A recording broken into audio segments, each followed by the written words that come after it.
The WOCA. Ocala.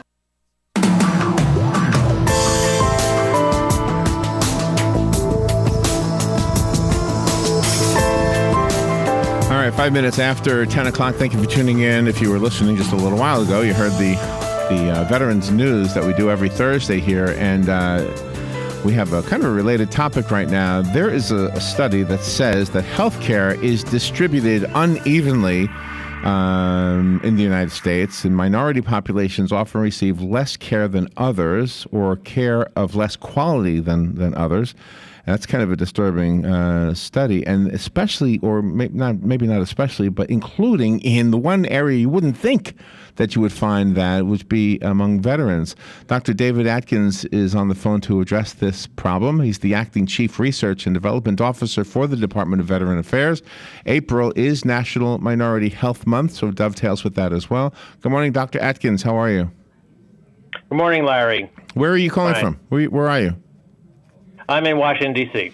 So why is this? If we have still this subtle discrimination that happens in this country, we all kind of say, okay, I believe it. But it's hard to accept when it's with the Veterans Administration. You would think that of all the organizations, they wouldn't be doing this. Yeah, well, I think that's exactly right.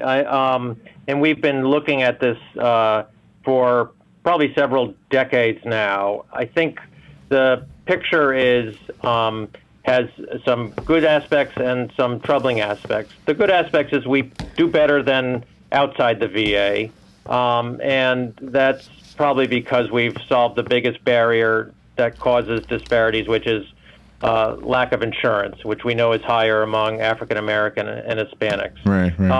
But what's troubling is that just providing access to care doesn't make all the other health outcomes equal.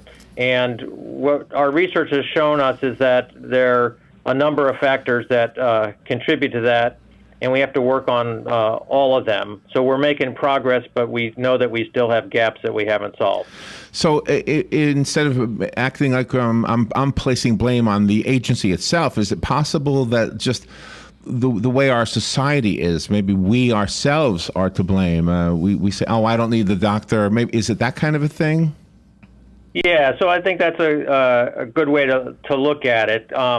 We know that 99% of healthcare happens outside of the doctor's office in the hospital. So some of the problems are a lack of knowledge about health and how to take care of one's health, and that goes back to childhood. But we see it in the fact that taking your medication regularly isn't the rates of that are lower in some of our minority populations. So we need to figure out ways to educate patients about how to take care of their health. We know that trust is still a problem. Has a long history. Right.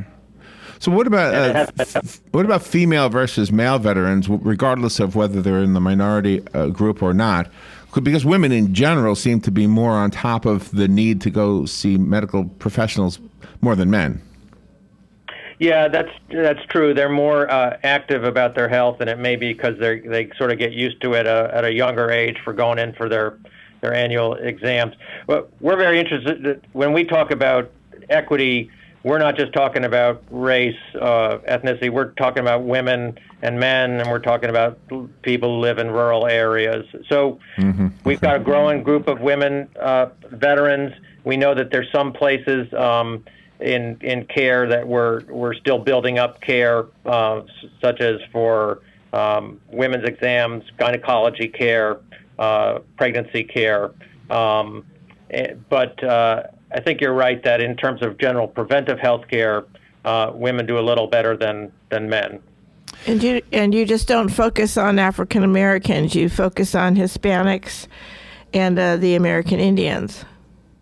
Yep, and Asian Americans. So the good thing about the military is it really is a cross section of the country, and so our veteran population looks very much like the rest of the country. We've got all those groups represented, and as I mentioned, a growing population of women veterans thanks to the last two conflicts. So is one solution possibly just simply public relations? Getting more announcements on the radio and in the press, et cetera. Just kind of how we remind people don't smoke and especially if you're a veteran. I mean, it seems like veterans have access to probably one of the best. Well, I know it's had its share of bad news, so I don't want anybody to make fun of this. But in general, it looks like veterans have a pretty good, at least here in our county, they have a pretty good health provider in the VA. Yeah, so I think what we're recognizing is we need to do a couple of things. We still have room to educate all of our healthcare team to how to understand the different backgrounds and communities that our veterans come from, because the message that works for a veteran who's living in inner city Tampa may be different than a veteran who's living in a rural part of the Panhandle. In terms of what they're looking for from their health care and how they understand their health. But another thing is it's what's going on in the community. And so we know that some of the disparities are because people are they may have great health care when they see us, but then they're going back to a community that doesn't have the same kind of resources. I gotcha, yeah. One thing that's really worked well for us is peer support. So veterans really enjoy the community camaraderie of veterans. We did an interesting study where we took some African-American veterans who were having trouble controlling their blood pressure in Philadelphia.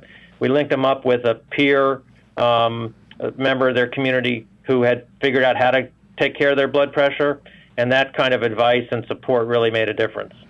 And is dental included in healthcare? Because we were at a veterans event on Friday, and we noticed the teeth of some of the veterans just weren't pretty.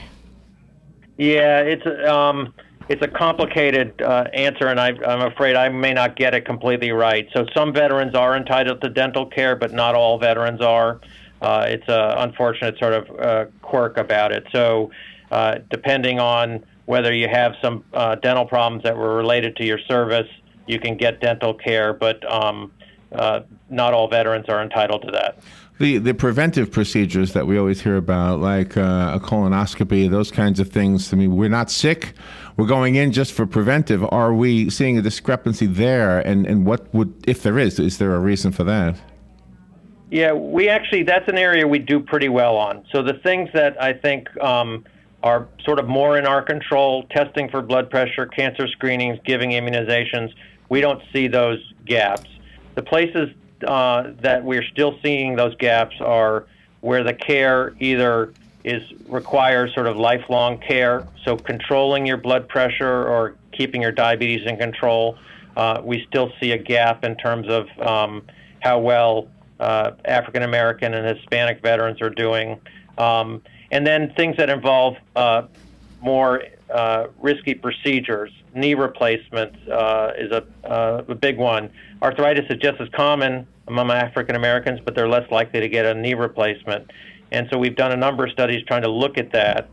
And we think one of the factors is a big influence is how likely are you to know somebody, a neighbor or a friend who's had a knee replacement. And that's probably less common in some of our poorer communities. So trying to figure out how we can, link people up so that things don't look so scary when they're advised to get heart surgery or knee replacement. And the health care for minorities, does that include the spouse and immediate family too, or is it just for veterans? There are some benefits for family members, but they're relatively limited. The VA does have a program for some veterans that can support caregivers, so especially for some of our most seriously wounded veterans. But we don't currently cover broad coverage of families. Well, it sounds like we can help in the media, and so hopefully there are some campaigns we'll be getting in the mail, and absolutely, I'm sure that the media will jump on it and include it in their rotation. I don't know if that's part of your plan or not. Before we say goodbye, let's make sure the listeners have a website or a way to get more information. Yeah, it's www.research.va.gov. Lots of information there, and including information on how to be part of a research study. And I should say that you've got some great healthcare centers down near you in Florida, and some great research centers as well, both at Tampa and at Gainesville and in Orlando. Absolutely, yeah. We're kind of familiar with them. Well, Dr. Atkins, thank you for being on the air with us today. And I think the community leaders should go to the website, get the information from it, and perhaps, if you're a pastor or a community leader of some sort, and you've got a small group of people that you can influence, that would be a great way to perhaps spread the word on the importance of taking advantage of the health care you have available to you. You might as well take advantage of it. Doctor, again, thank you for being on the air with us today. Thank you, Larry. Thank you, Robin. And thanks to all the veterans in Florida who've contributed so much to our country and to our research. Oh, nice thing to say. All right, we will take a little break and be right back.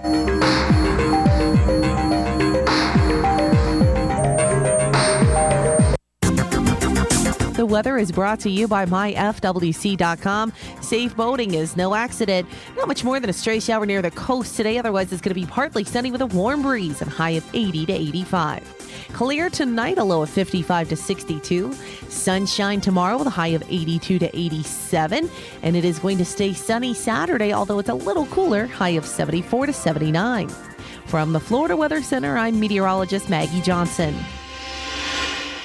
Looking for an